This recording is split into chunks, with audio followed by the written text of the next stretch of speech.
கர்த்தருக்குள் மிகவும் அன்பான சகோதர சகோதரிகளே, இந்த நாளிலும் வேதத்தை வாசிக்கலாம் வாங்க என்ற இந்த அருமையான தொடரின் மூலமாக உங்களை சந்திப்பதிலே பெருமகிழ்ச்சி அடைகிறேன். யோசுவாவை குறித்த காரியங்களையும் இந்த நாளிலே உங்கள் மத்தியிலே சொல்ல விரும்புகிறேன். அதற்கு பின்பாக நாம் நியாயாதிபதிகளையும் நாம் பார்க்கலாம். பிரியமானவர்களே, யோசுவா இந்த செய்தியில நான் 5-6 வீடியோக்களை நீங்க பார்த்திருப்பீங்க. யோசுவா புத்தகத்தை பற்றி விளக்கமாக விரிவாக நாம் பார்த்து கொண்டு வந்தோம். கடைசியாக சில வார்த்தைகளை நான் சொல்ல விரும்புகிறேன்.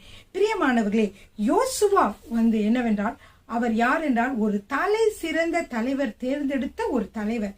பிரியமானவர்களே, தலைவர்களின் வாழ்க்கையிலே பார்த்தீர்கள் என்றால் மிகப்பெரிய சிக்கல் என்னவென்றால் அவர்கள்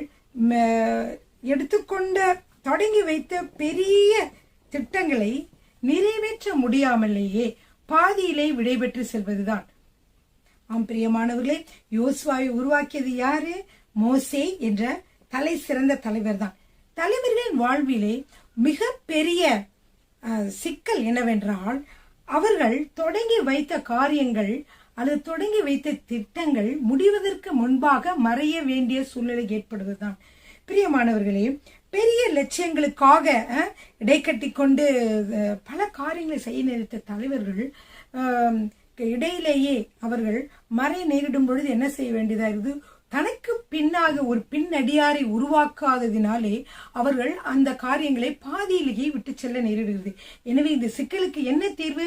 ஒரு நல்ல பின்னடியாரை, அதாவது நமக்கு பின்பாக கர்த்தர் கொடுத்த இந்த திட்டங்களை செய்வதற்கு ஏற்ற ஒருத்தரை, நாம் ஒரு சிறந்த தலைவரை உருவாக்குவதும் அவருக்கு பயிற்சி அளிப்பதுதான். பிரியமானவர்களே, இப்படியாக நான் பார்க்கிற பொழுது மோசே தான் மறைவதற்கு முன்பாகவே யோசுவாவை தேர்ந்தெடுத்து அவருக்கு என்ன செய்தார்? பயிற்சியை நன்றாக அளித்தார் என்று சொல்லி நாம் பார்க்கிறோம். பிரியமானவர்களே, எந்த தலைவருக்கும், ஒரு நல்ல தலைவர்களுக்கு ஒரு பின்னடியார் உண்டெனில் அவர் ஒரு சரியான நேரத்திலே அந்த செயலை, அந்த திட்டத்தை நிறைவேற்றக்கூடிய ஒரு பின்னடியாரை அவர் தேர்ந்தெடுத்ததும் அதற்கு ஏற்ற பயிற்சி அளித்ததும் தான் காரணம். பிரியமானவர்களே, ஹல்லேலூயா. எனவே அதிலேதான் அந்த தலைவர் மிகவும் கவனமாக இருந்தார் என்று சொல்லி நாம் தெரிந்து கொள்ளலாம். சரிங்க, இப்ப பாருங்க, மோசேயை பத்தி பார்க்கலாம். மோசே தன் உடன் ஊழியக்காரரும் பின்வரும் தலைவருமாகிய யோசுவாவை தேர்ந்தெடுத்தார் என்பது பார்க்கிற பொழுது மோசேயினுடைய தலைமைத்துவ சிறப்பு புலனாகிறது. பிரியமானவர்களே, அது மட்டுமல்ல, இந்த தேர்ந்தெடுப்பை நம்முடைய தேவனும் இது அங்கீகரித்தார் என்று சொல்லி பார்க்கிறோம். இப்படிப்பட்ட தேர்ந்தெடுப்பு தேவனும் அங்கே அங்கீகரிக்கிறார் என்று சொல்லி பார்க்கலாம். என்னாகமம் 27ஆம் அதிகாரம் 15வது வசனம் முதல் 21வது வசனம் வரைக்கும். அப்பொழுது மோசே கர்த்தரை நோக்கி, கர்த்தருடைய சபை மேய்ப்பன் இல்லாத மந்தையை போல் இராதபடிக்கு இந்த சபைக்கு முன்பாக போக்கும் வரத்துமாய் இருக்கும்படிக்கும் அவர்களை போகவும் வரவும் பண்ணும்படிக்கும் மாம்சமான யாவருடைய ஆவிகளுக்கும் தேவனாகிய கர்த்தர் ஒரு புருஷனை அவர்கள் மேல் அதிகாரியாக ஏற்படுத்த வேண்டும் என்றான்.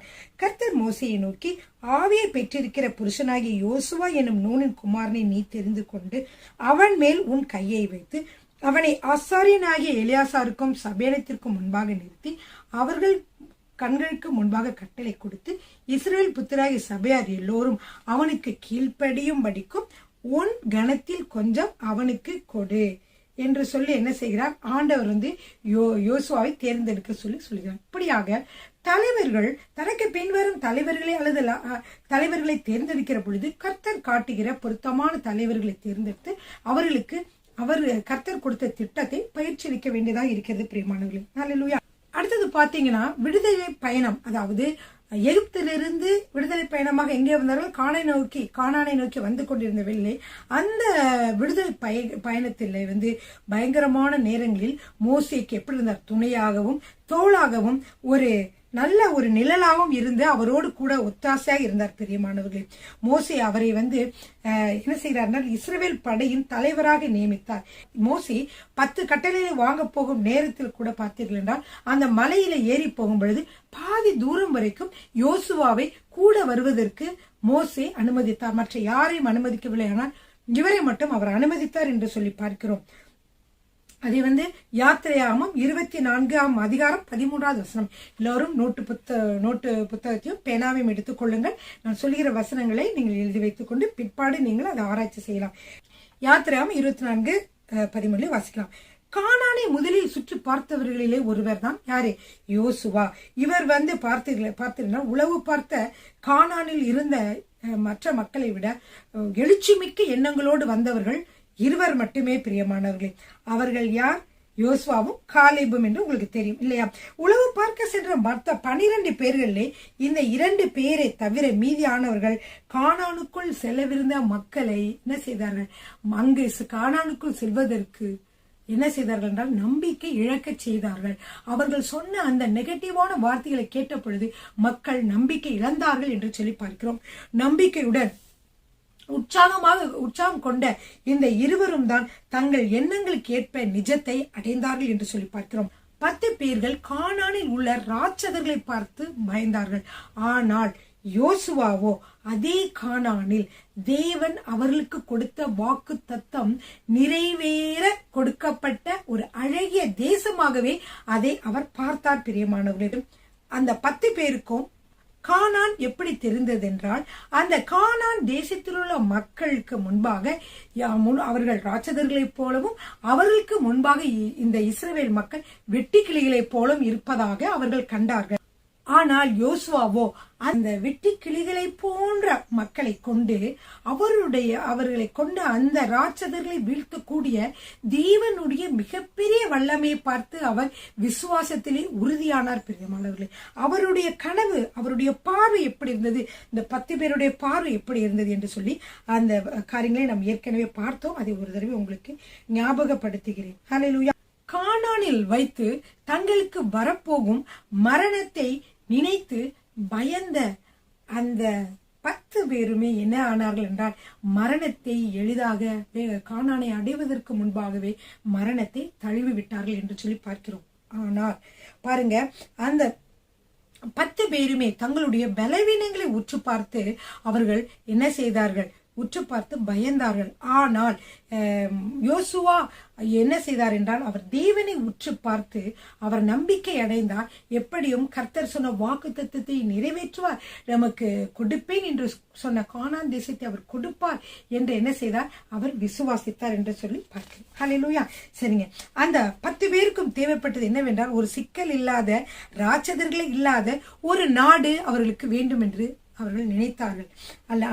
ஆனால் யோசுவாவுக்கோ அந்த கானானில் காணப்பட்ட எந்த சிக்கல்களும் அவருக்கு தடையாக இல்லை என்று அவர் உணர்ந்தார். பிரியமானவர்களே, அது மட்டுமல்ல, கானானில் மரிப்பதை விட இந்த வனாந்தரத்திலே மரிப்பது மேல் என்று அந்த 10 தலைவர்களும் நினைத்தார்கள். ஆனால் இந்த 2 பேரும், அதாவது 10 தலைவர்கள் 10 உளவாளிகளும் நினைத்தார்கள், வனாந்தரத்து கண்ணீர் அனுபவங்களின் பொருளே கானானிலே புதை பொருளாக அந்த செழிப்பான வாழ்வு உள்ளது என்பதை அவர்கள் அறிந்து கொண்டார். மோசே தன் நிழலாக இருந்த யோசுவாவை போர் வீரனாக போர் உடைகளை போட்டு அலங்கரித்து வெளிச்சத்திலே நிறுத்த விரும்பினார். அதே போல அவர் மோசே அப்படி அவரை நிறுத்தினார். பிரியமானவர்களே, யோசுவா மோசேயும் மோசேயோடு நடந்த ஆற்றல் மிக்க தேவனையும் கண்டார். ஆனால் மற்ற மக்களோ, இஸ்ரவேல் மக்களோ மோசேயை ஒரு மனிதனாக மட்டுமே பார்த்தார்கள். பிரியமானவர்களே, ஹல்லேலூயா. சரிங்க, இப்ப நம்ம பார்த்தோம் மோசே எப்படி ஒரு அழகான தலைவரை தேர்ந்தெடுத்தார். அவரை கொண்டு கானான் தேசத்திலே மிக பெரிய 90% பகுதிகளையும் அவர் வெற்றி கொண்டார் என்று சொல்லி பார்த்தோம் இல்லவா? சரிங்க, இப்ப பாருங்க, இதுல இந்த யோசுவா புத்தகத்திலே சில காரியங்களை உங்களோடு பகிர்ந்து கொள்ள விரும்புகிறேன். சில வசனங்களை குறித்துக் கொள்ளுங்கள். யோசுவா இஸ்ரவேல் மக்களுக்கு சொன்ன உபதேசங்களின் சாரம்சம் என்ன? அவர் நிறைய உபதேசங்கள் சொன்னார். அதுல இருந்து கண்டுபிடிக்கக்கூடிய திரும்பவும் வருகிற அதனுடைய சாரம்சம் என்ன என்று சொல்லி எழுதி வைத்துக் கொள்ளுங்கள். யோசுவா 23வது அதிகாரம் 6 முதல் 8 வசனங்கள். யோசுவா 23 6 முதல் 8 வாசிக்கலாமா? ஆகையால் மோசேயின் நியாயப்பிரமாண புஸ்தகத்தில் எழுதியிருக்கிறதை விட்டு வலதுபுறமாகிலும் இடதுபுறமாகிலும் விலகி போகாமல் அதையெல்லாம் கை கொள்ளவும் செய்யவும் நிர்ணயம் பண்ணிக்கொள்ளுங்கள். 7வது வசனம், உங்களுக்குள்ளே மீதியாய் இருக்கிற இந்த ஜனங்களோடு கலவாமலும் அவர்களுடைய தேவர்களின் பெயரை நினையாமலும் அவைகளை கொண்டு ஆணையிடாமலும் அவைகளை சேவியாமலும் பணிந்து கொள்ளாமலும் இருக்கும்படிக்கு எச்சரிக்கையா இருங்கள். இதுதான் மிகப்பெரிய ஒரு சாரம்சம். 8வது வசனம், இந்நாள் மட்டும் நீங்கள் செய்தது போல உங்கள் தேவனாய கர்த்தரை பற்றி கொண்டிருங்கள். இதுதான் இவ்வளவு நேரம் அவர் மக்களுக்கு சொன்ன உபதேசம். என்னது? நீங்கள் தேவனை பற்றி கொண்டிருங்கள், வேறே தேவர்களை நீங்கள் வணங்க வேண்டாம். சரிங்களா? அடுத்து 2வதாக ஒரு கருத்து என்னவென்றால், யோசுவா தீர்க்க தரிசனமாக எதை பார்த்தார்? யோசுவா தீர்க்க தரிசனம் என்ன பார்த்தார்? பின்னால் இஸ்ரவேல் மக்களுக்கு நேரிட போகிற காரியங்கள், அவருடைய வீழ்ச்சி, அதெல்லாம் பார்த்தார். அதனாலதான் திரும்ப சொன்னார், நீங்கள் கர்த்தரை விட்டு விட்டால் கர்த்தர் என்ன செய்வார்? அவர் உங்களை விட்டு விடுவார், அல்லது உங்களை நீங்க கூக்கிடும்போது கேட்க மாட்டார், மற்ற மக்கள் உங்களை ஆக்கிரமித்துக் கொள்வார்கள் என்றெல்லாம் சொல்லி அவர் நிறைய சொல்லி இருந்தார். யோசுவா 23ஆம் அதிகாரம் 16வது வசனம். உங்கள் தேவனாகிய கர்த்தர் உங்களுக்கு கொடுத்த இந்த நல்ல தேசத்திலிருந்து உங்களை நிர்மூலமாக்க மட்டும் கர்த்தர் உங்கள் மேல் சகல தீமையான காரியங்களையும் வரப்பண்ணுவார். கர்த்தருடைய கோபம் உங்கள் மேல் பற்றி எரியும். அவர் உங்களுக்கு கொடுத்த நல்ல தேசத்திலிருந்து நீங்கள் சீக்கிரமாய் அழிந்து போவீர்கள் அப்படின்னு சொல்றார். எப்பொழுது நீங்கள் கர்த்தரை விட்டு விலகி பின்மாறி வேறே தேவர்களை நீங்கள் பணிந்து கொண்டால் என்று சொல்லி அதுக்கு முதல் வசனத்துல நீங்க வாசிக்கலாம். அப்படியாக அவர் பாக்குறாரு. அது மட்டும் இல்ல, அவர் பார்க்கும்போது சொல்றாரு, கர்த்தர் சொன்ன எல்லா காரியங்களும் நிறைவேறினார், சொன்ன காரியங்களாம் செய்துட்டாரு. ஆனா இன்னொரு காரியம் அடிக்கடி ஆண்டவர் சொன்ன காரியம் என்னன்னா, 12வது அதிகாரம் 23வது வசனம் 12-13. நீங்கள் பின்வாங்கி போய் உங்களுக்குள்ளே மீதியாயிருக்கிற இந்த ஜாதிகளை சேர்ந்து அவர்களோட சம்பந்தம் கலந்து அவர்கள் உங்களிடத்திலும் நீங்கள் அவர்களிடத்திலும் அவர்கள் உங்களிடத்திலும் உறவாடினால் உங்கள் தேவனாய கர்த்தர் இனி இந்த ஜாதிகளை உங்களுக்கு முன்பாக துரத்தி விட மாட்டார் என்றும், உங்கள் தேவனாய கர்த்தர் உங்களுக்கு கொடுத்த இந்த நல்ல தேசத்திலிருந்து அழிந்து போக மட்டும் அவர்கள் உங்களுக்கு கண்ணியாகவும் வலையாகவும் உங்கள் விழாக்களுக்கு சவுக்காகவும் உங்கள் கண்களுக்கு முள்ளுகளாகவும் இருப்பார்கள் என்று நிச்சயமாய் அறியுங்கள் என்று அவர் தீர்க்க தரிசனமாக பின்னாடி நடக்க போற காரியங்களை அவர் சொல்லுகிறார். அப்ப மக்களை பார்த்து என்ன சொல்றாரு? நீங்க என்ன தேவனையே நீங்க வணங்குங்க, வேற தேவர்களை நீங்க வணங்காதீர்கள் என்று சொன்னார் என்று சொல்லி பார்க்கிறோம். யோசுவா அவர்களுக்கு என்ன சாய்ஸ் கொடுத்தார், எதை தேர்ந்தெடுக்க அவர்களுக்கு சான்ஸ் கொடுத்தார் என்று சொல்லி பார்க்கிறோம். இது யோசுவா 24ஆவது அதிகாரத்துல 14-15. ஆகையால் நீங்கள் கர்த்தருக்கு பயந்து அவரை உத்தமமும் உண்மையுமாய் சேவித்து உங்கள் பிதாக்கள் நதிக்கு அப்புறத்திலும் எகிப்திலும் சேவித்த தேவர்களை அகற்றிவிட்டு கர்த்தரை சேவியுங்கள். கர்த்தரை சேவிக்கிறது உங்கள் பார்வைக்கு ஆகாதாய் கண்டால் பின்ன யாரை சேவிப்பீர்கள் என்று தெரிந்து கொள்ளுங்கள். நதிக்கு அப்புறத்தில் உங்கள் பிதாக்கள் சேவித்த தேவர்களை சேவிப்பீர்களோ, நீங்கள் வாசம் பண்ணுகிற தேசத்து குடிகளாகிய எமோரியின் தேவர்களை சேவிப்பீர்களோ, நானும் என் வீட்டாருமோ என்றால் கர்த்தரையே சேவிப்போம் என்று சொல்கிறதை பார்க்கிறோம். அப்படின்னு என்ன சொல்றாரு? யோசுவா அவர்களுக்கு சாய்ஸ் கொடுக்க, நீங்க எதை சேவிப்பீர்கள் அப்படின்னு சொல்றாரு. அப்ப மக்கள் என்ன பிரதித்திரம் சொல்கிறார்கள் என்று யோசுவா 24வது அதிகாரம் 16-18 வரைக்கும் வாசிக்கலாம். அப்பொழுது ஜனங்கள் பிரதித்திரமாக, வேறே தேவர்களை சேவிக்கும்படி கர்த்தரை விட்டு விலகிற காரியம் எங்களுக்கு தூரமாய் இருப்பதாக நம்மையும் நம்முடைய பிதாக்களையும் அடிமைத்தன வீடாக எகிப்து தேசத்திலிருந்து புறப்பட பண்ணி நம்முடைய கண்களுக்கு முன்பாக பெரிய அடையாளங்களை செய்து நாம் நடந்த எல்லா வழியிலும் நாம் கடந்து வந்த எல்லா ஜனங்களுக்குள்ளும் நம்மை காப்பாற்றினவர் நம்முடைய தேவனாய கர்த்தர் தாமே. தேசத்திலே குடியிருந்த எமோரியன் முதலான சகல ஜனங்களையும் கர்த்தர் நமக்கு முன்பாக துரத்தினாரே, ஆகையால் நாங்களும் கர்த்தரையே சேவிப்போம், அவரே நம்முடைய தேவன் என்றார்கள். பிரியமானவர்களே, கர்த்தர் சொன்னாரே, இந்த கானானை பிடிக்கிற பொழுது இந்த தேவையில்லாத மற்ற கடவுளை வணங்குகிற அந்த மக்களை உங்களை விட்டு விலக்கி விடுங்கள், உங்களை விட்டு நீக்கி விடுங்கள், உங்களை அழித்து விடுங்கள், அல்லது அவர்களை விரட்டி விடுங்கள். அவர்களோடு இருந்தீர்கள் என்றால் உங்களுக்கு கொஞ்சம் நாட்கள் ஆகும் பொழுது அடுத்து உங்கள் குழந்தைகள் மற்றவர்கள் உங்களுடைய ஜெனரேஷன்ல வரும்பொழுது என்ன செய்வார்கள் என்றால் அவர்களுடைய திருமணம் கலந்து கொள்வார்கள், அப்புறம் அவருடைய தேவர்களை வணங்குவார்கள், என்னை விட்டு விலகுவார்கள் என்று சொல்லி ஆண்டவர் அவர்களுக்கு எச்சரிக்கை கொடுத்து அவர்களை பற்றி சொல்லி இருந்தார். அப்பொழுது இவர்கள் எல்லாரும் யோசுவாவின் காலத்தில் இருந்த மக்கள் அனைவரும் மிகவும் உண்மையாக இருந்தனால் அவர்கள் கர்த்தருக்காக இருப்போம் என்று சொன்னார்கள். பிரியமானவர்களே, அப்படியே அவர்கள் சொல்றார். அப்பொழுது இவர் சொல்றார் 23வது வசனத்துல சொல்றார், அப்பொழுது அவன், அப்படியானால் இப்பொழுது உங்கள் நடுவே இருக்கிற அந்நிய தேவர்களை அகற்றிவிட்டு உங்கள் இருதயத்தை இஸ்ரவேலின் தேவனாய் கர்த்தருக்கு நேராக திருப்புங்கள் என்று சொன்னார். அப்படியே அவங்க எல்லாரும் நாம் கட்டாயமா செய்வோம் என்று சொன்னார்கள். அப்படியே அவர்கள் செய்தார்களா? ஆம் பிரியமானவர்களே, அதன்படியே அவர்கள் உடன்படிக்கையின்படியே அவர்கள் நடந்து கொண்டார்களா? ஆம், அவர்கள் யோசுவாவின் காலத்திலே அப்படி நடந்து கொண்டார்கள். வாசிக்கலாமா? யோசுவா 24வது அதிகாரம் 31வது வசனம். யோசுவா உயிரோடு இருந்த சகல நாட்களிலும் கர்த்தர் இஸ்ரவேலுக்கு செய்த அவருடைய கிரியை யாவையும் அறிந்து யோசுவாவுக்கு பின்பு வெகு நாட்கள் உயிரோடு இருந்த மூப்பருடைய சகல நாட்களிலும் இஸ்ரவேலர் கர்த்தரை சேவித்தார்கள். ஹல்லேலூயா. அப்படியாக அந்த மக்கள் உண்மையாக இருந்தார்கள். ஆனால் பின்பு கடைசி வரைக்கும் அதை காத்து கொண்டார்களா? இல்லை பிரியமானவர்களே. இவர்கள் ஒழுங்காக கர்த்தருக்கு கீழ்ப்படிந்திருந்தார்கள். அதற்கு பின்பு வந்த ஜெனரேஷன் கொஞ்சம் கொஞ்சம் நாளாக அவர்கள் கர்த்தர் செய்த அற்புதங்களை நினையாமல் போனார்கள் பிரியமானவர்களே. நியாயாதிபதிகளை பார்க்கிற பொழுது அவருடைய வீழ்ச்சிக்கு காரணம் இதுவாக இருந்தது பிரியமானவர்கள்.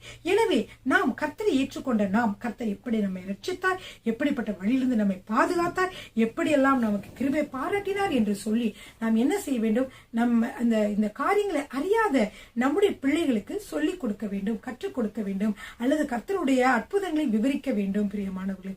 அது கொஞ்சம், ஏனால் ஜெனரேஷன் கேப் என்று சொல்வார்கள். அப்படியாக நாம் கர்த்தரை அறிந்து கொண்டிருப்போம், நம் பிள்ளைகள் மற்றவர்களுடைய மற்ற மக்களுடைய பார்த்து பின்வாங்கி போக அநேக சான்சஸ் இருக்கு. சோ எனவே அவர்களுக்காக நாம் ஜெபிக்க வேண்டும், தொடர்ந்து அதற்காக நாம் பிரயாசம் எடுக்க வேண்டும், அவர்களுக்காக கர்த்தரிடத்திலே சொல்ல வேண்டும். அப்படியாக நீங்க என்ன செய்ய வேண்டும்? அப்படியாக நீங்கள் வருகிற உங்களுடைய தலைமுறையினருக்கு நீங்கள் என்ன செய்யணும்? ஒரு முன்மாதிரியாக இருப்பது மட்டுமல்ல, நீங்கள் கற்றுக்கொண்ட காரியங்கள், கர்த்தர் செய்த அற்புதங்களும் என்ன செய்ய வேண்டும்? நீங்கள் உங்களுடைய பிள்ளைகளுக்கு சொல்ல வேண்டும். அநேக பெற்றோர் பாத்தீங்கன்னா பிஸின்னு சொல்லிட்டு வேலையில பிஸி, பணத்தை சம்பாதிக்கல பிஸி, வீடை கட்டுறதுல பிஸி, அதுல பிஸின்னு சொல்லிட்டு பிள்ளைகளோட நேரத்தை செலவழிக்காமல் போய்விடுவார்கள். நீங்கள் பிள்ளைகளோடு நேரத்தை செலவழிக்க வேண்டும். எப்படி தினம்தோறும் குடும்ப ஜெபம் நடத்த வேண்டும். தினம்தோறும் குடும்ப ஜெபம் நடத்த முடியவில்லை என்றால் வாரத்திற்கு 2 நாளாவது, வாரத்திற்கு 3 நாளாவதாக நீங்கள் என்ன செய்ய வேண்டும்? குடும்ப ஜெபம் நடத்த வேண்டும். நீங்கள் இந்த குடும்ப ஜெபத்துல சரியாக நீங்க வெறும் காரியங்களை அதாவது வெறும் வேதம் வாசிக்கிறது, பைபிள் வாசிக்கிறது, அது மட்டும் இல்லாமல் உங்கள் வாழ்க்கையில கர்த்தர் செய்த நன்மைகள், உங்களுடைய பிள்ளைகள் மேற்கொள்ள வேண்டிய கட்டளைகள், அதாவது உங்கள் பிள்ளைகள் செய்ய வேண்டிய காரியங்கள், உங்கள் பிள்ளைகளை என்னென்ன செய்வதை நீங்க உற்சாகப்படுத்தணும், எல்லாவற்றையும் நீங்கள் இந்த ஜெப நேரத்திலே, அதாவது குடும்ப ஜெபத்திலே உங்கள் பிள்ளைகளுக்கும் தெரியப்படுத்துங்கள். அப்படி இருக்கிற பொழுது உங்கள் குடும்பம் ஆசீர்வாதமாக இருக்கும். பிரியமானவர்களே, இன்றைக்கு நம்ம இந்த அடுத்த பகுதியாக நியாயாதிபதிகளை நாம் பார்க்க போகிறோம். ஹல்லேலூயா. யோசுவா ஒரு வெற்றியின் புத்தகம் என்றால் நியாயாதிபதிகளின் புத்தகம் ஒரு தோல்வியின் புத்தகமாக சொல்லப்படுகிறது பிரியமானவர்களே. பாருங்க யோசுவா நூலில் தீட்டப்பட்டிருக்கும் இஸ்ரவேலின் நிலைக்கு நேர் எதிரான ஒரு நிலையை சொல்வதுதான் நியாயாதிபதிகளின் புத்தகம் பிரியமானவர்களே. கீழ்ப்படிதல் பண்புள்ள ஒரு மக்கள் குழு தேவனை சார்ந்திருந்து அவருடைய ஆற்றலை சார்ந்து நின்று கானானை வெற்றி கொள்வதை நாம் யோசுவாவில் காண்கிறோம் பிரியமானவர்களே. ஆனால் நியாயாதிபதிகளிலோ கீழ்ப்படியாமையும் விக்கிரக ஆராதனையும் செய்யும் மக்கள் தேவனுக்கு எதிர்த்து நிற்பதனால் மீண்டும் மீண்டும் தோல்வி அடைகிற ஒரு நிலையை நாம் நியாயாதிபதிகளிலே நாம் காணலாம் பிரியமானவர்களே. தேவனுடைய பிரமாணத்தை விட்டுவிட்டு தன் விருப்பம் போல வாழ்கின்ற இந்த மக்கள் அதாவது எதிரிகளினாலே அவர்கள் பல கொடுமைக்குள்ளாவதும் பல வகை மக்களின் துன்பத்திற்கும் கொடுமைகளுக்கும் ஆளாவதையும் நீங்கள் இங்க பார்க்கலாம். இது ஏறக்குறைய 365 வருடங்களாக இந்த வரலாறு இஸ்ரவேல் வரலாறு கூறப்படுகிறது. நியாயாதிபதியின் புத்தகம் கிட்டத்தட்ட ஒரு 365 ஆண்டுகளாக நடந்த காரியங்களை விளக்கி சொல்கிறது பிரியமானவர்களே. இந்த காலகட்டத்தின் நடுவிலே, இப்படிப்பட்ட கொடுமையான காலகட்டங்களின் நடுவிலே கர்த்தர் என்ன செய்கிறார் என்றால் அவர்களை மீட்க வீர தலைவர்களை எழுப்புவதை நாம் இந்த நியாயாதிபதிகளை பார்க்கலாம். ஒவ்வொரு தலைவர்களின் காலத்திலும் மக்கள் கர்த்தருக்கு கீழ்ப்படிந்து அமைதியாக என்ன செய்தார்கள்? வாழ்ந்தனர். ஆனால் அந்த தலைவர் மரித்த பின்பு சிறிது நாட்கள் ஒழுங்கா இருப்பார்கள். திரும்பவுமாக அவர்கள் என்ன செய்வார்கள் என்றால் அந்த மனிதர்கள் மீண்டும் தேவனை விட்டு விட்டு விட்டு விக்கிரக ஆராதனையிலும் விழுந்து விடுகின்றனர். இப்படியாக பார்க்கலாம். இந்த காரியங்கள் தொடர்ச்சியாக நம்ம என்ன செய்யலாம்? இந்த நியாயாதிபதிகள் புத்தகத்திலே பார்க்கலாம். நியாயாதிபதிகள் என்று வர பெயர் காரணம் என்னவென்றால் இதிலே கர்த்தர் நிறைய மக்களை எழுப்புவார். மக்கள் கஷ்டப்படுகிற பொழுது, கூக்குரலிடுகிறது, பகைவர்களால் நெருக்கப்படுகிற பொழுது கர்த்தர் வீர தலைவர்கள் ஏற்படுத்தினார். இவர்கள் இந்த இஸ்ரவேல் மக்களை என்ன செய்வார்கள் என்றால் விடுதலை செய்கிறவர்களாக, அவர்களை ரட்சிக்கிறவர்களாக, அவர்களுக்கு நியாயம் விசாரிக்கிறவர்களாக இருந்தார்கள். எனவேதான் இந்த புத்தகத்தின் பேர் நியாயாதிபதிகள் என்று அழைக்கப்படுகிறது. இந்த புத்தகத்தை எழுதினவர் யார் என்றால் சாமுவேல் தீர்க்கதரிசி தான் இந்த புத்தகத்தை எழுதினார் பிரியமானவர்களே. இந்த சாமுவேல் என்பவர் ஒரு தீர்க்கதரிசி மட்டுமல்ல, அவர் ஒரு நியாயாதிபதியாகவும் இருந்தார், அவர் ஒரு ஆசாரியராகவும் இருந்தார் என்று சொல்லி நாம் பார்க்கலாம். பிரியமானவர்கள், இந்த 3 பதவிகளையும் இந்த நம்முடைய சாமுவேல் தீர்க்கதரிசி என்று அழைக்கப்படுகிறவர் செய்து வந்தார் என்று சொல்லி பார்க்கிறோம். நியாயாதிபதிகளின் காலத்தையும் அரசர்களின் காலத்தையும் இணைக்கக்கூடிய ஒரு பாலமாக சாமுவேல் தீர்க்கதரிசி திகழ்கிறார் பிரியமானவர்களே. சரிங்க, பாருங்க, அந்த நீங்க நியாயாதிபதிகளை எடுத்து வாசிக்கிற பொழுது அந்நாட்களில் இஸ்ரவேலிலே ராஜா இல்லை, அந்நாட்களில் இஸ்ரவேலிலே ராஜா இல்லை என்ற அநேக முறைகள் வரும். அதை கொண்டு நாம் என்ன பார்க்கிறோம் என்றால், இது ராஜாக்களின் காலத்திற்கு முன்பாக நியாயாதிபதிகள் புத்தகம் எழுதப்பட்டது என்று நாம் தெரிந்து கொள்ளலாம். அது மட்டுமல்ல, எபூசியர் இந்நாள் வரைக்கும் பென்யமீனரோடே எருசலேமிலே குடியிருக்கிறார்கள் என்ற வசனத்திலிருந்து தாவீதின் காலத்தில் எபூசியரை எருசலேமிலிருந்து துரத்தி விடுவதற்கு முன்பு இந்நூல் எழுதப்பட்டது என்று நாம் அறிந்து கொள்ளலாம். இந்த நூலை பாத்தீங்கன்னா என்ன எழுதிருக்குன்னா, எபூசியர் இந்நாள் மட்டும் பென்யமீன் புத்திரரோடு எருசலேமிலே குடியிருக்கிறார் என்றதோடு அடிக்கடி வரும். அதனால நம்ம என்ன தெரிந்து கொள்கிறோம் என்றால், இது தாவீதின் காலத்துல இந்த எபூசியர்கள் துரத்தப்பட்டார்கள். எனவே இந்த காலத்திற்கு முன்பாகவே இது எழுதப்பட்டது, அரசர் காலத்திற்கு முன்பாக இந்த நூல் எழுதப்பட்டது என்று நாம் தெரிந்து கொள்ளலாம். எனவே நம்முடைய சாமுவேல், இந்த ஆசிரியராகிய சாமுவேல் தீர்க்கதரிசி பேச்சளவிலும் அடுத்து எழுத்தளவிலும் அவர் அறிந்த சில வரலாற்று கருத்துக்களை கொண்டு இந்த நூலை எழுதியிருக்கார் என்று நாம் அறிந்து கொள்ளலாம். ஹல்லேலூயா. சரிங்க பிரியமானவர்களே, இந்த நியாயாதிபதிகளுடைய காலம் பற்றி பார்க்கிற பொழுது யோசுவாவின் காலத்திற்கு பின்பாக, பிரியமானவர்களே, யோசுவாவின் காலத்திலே எல்லா கானானிலும் எல்லா பகுதியிலும் அவர் கைப்பற்றவில்லை, சில பகுதிகளை விட்டு வைத்திருந்தார்கள். யோசுவாவின் மரண காலத்திலும் கானானில் கைப்பற்றப்பட வேண்டிய சில சிற்றரசுகள் இருந்தன. பிரியமானவர்களே, யோசுவாவின் மரணம் காலத்தை பார்க்கலாமா? யோசுவாவின் மரணம் கிறிஸ்துவுக்கு முன் 1390 தான் யோசுவா மரணம் அடைந்தார். அதற்கு 15 ஆண்டுகளுக்கு பின்பாக, அதாவது கிமு 1375 முதல் பார்த்தீர்கள் என்றால், அதில் முதல் கிமு 1055 வரையுள்ள 320 ஆண்டுகளின் வரலாற்றை தான் நியாயாதிபதிகள் நூல் விளக்குகிறது. பிரியமானவர்களே, கிமு என்று சொல்லுகிற பொழுது எப்படி வரும்? ஏர் முகமா வராது, இறங்கு முகமா வந்துகிட்டு இருக்கும். ஏறதை பத்தி, அதாவது எதிர்காலத்தை பத்தி சொல்லுகிற பொழுது எப்படி வருவது? அதனுடைய நம்பர்ஸ் என்ன ஆகும்? குறைவாக வந்து கொண்டிருக்கும் இல்லையா? அதனால கிமு 1390 யோசுவா மரணம் அடைந்தார். 1315 ஆண்டுகள் கழித்து 1375 தான் என்னது இந்த நியாயாதிபதியுடைய காலம் ஆரம்பிக்கிறது. அது கிமு 1055 முடிகிறது. 320 ஆண்டுகளாக இது நடக்கிறது என்று சொல்லி பார்க்கிறோம். சரி பாருங்க, இதுல பார்த்தீர்கள் என்றால் நியாயாதிபதிகள் என்று சொல்லுகிற பொழுது ஒத்னியேல் என்ற நியாயாதிபதியிலிருந்து ஆரம்பித்து சிம்சோன் வரைக்கும் 13 பேர்களை இந்த நியாயாதிபதியிலே பார்க்கிறோம். இன்னும் 4 பேர் 1 சாமுவேல் புத்தகத்திலே அதனுடைய கண்டினியூஸாக பார்க்கலாம். என்ன பார்க்கலாம் என்றால், ஏலி, சாமுவேல், யோவேல், அபியா என்ற 4 நியாயாதிபதிகளை பார்க்கலாம். முதல் எத்தனை பேர்? 13 பேர், அப்புறம் ஒரு 4 பேர், மொத்தம் 17 நியாயாதிபதிகள் இஸ்ரவேலிலே எழும்பினார்கள். அரசர் ஆட்சி வருவதற்கு முன்பாக 17 நியாயாதிபதிகள் எழும்பினார்கள். இதில் 13 பேரை நியாயாதிபதிகளும், இந்த மீதி 4 பேரை 1 சாமுவேல் புத்தகத்திலும் நீங்கள் பார்க்கலாம். இந்த நியாயாதிபதிகள் புத்தகம் பார்த்தீர்கள் என்றால் மொத்தம் 21 அதிகாரங்களை உடையது. இது எப்படி இது ஒரு பேட்டர்ன், ஒரே மாதிரி பேட்டர்னா, ஒரே மாதிரியாக திரும்பவும் ஒரே மாதிரி முறையில திரும்பமாக வரும். அது என்னவென்றால், sin, servitude, sorrow, salvation. sin, servitude, sorrow, salvation. அதாவது பாவம், அதுக்கப்புறம் அடிமைத்தனம், அதுக்கப்புறம் கூக்கரலிடுதல், அதுக்கப்புறம் விடுதலை. இஸ்ரவேல் மக்கள் பின்மாற்றப்படுவார்கள், சிறைப்பிடிக்கப்படுவார்கள், அடிமைத்தன வாழ்வில் இருப்பார்கள், அப்புறம் விடுதலை ஆவார்கள், சமாதானத்தோடு இருப்பார்கள்.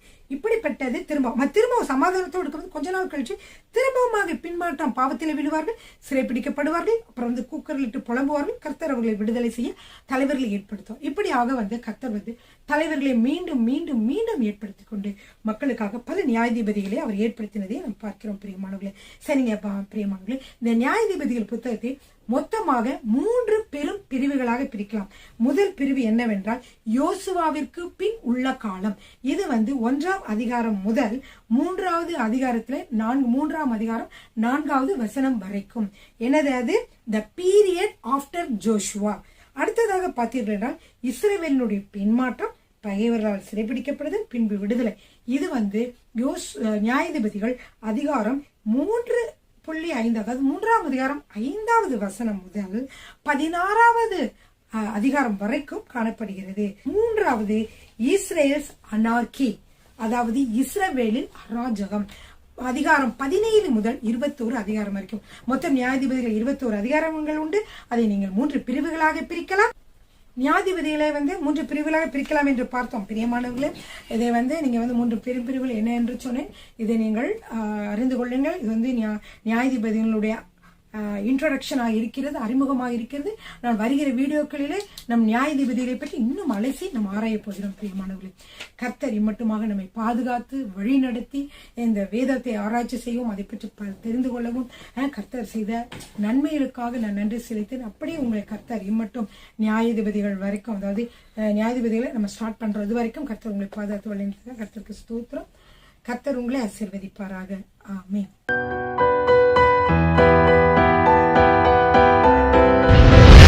கர்த்தர் உங்களை ஆசீர்வதிப்பாராக.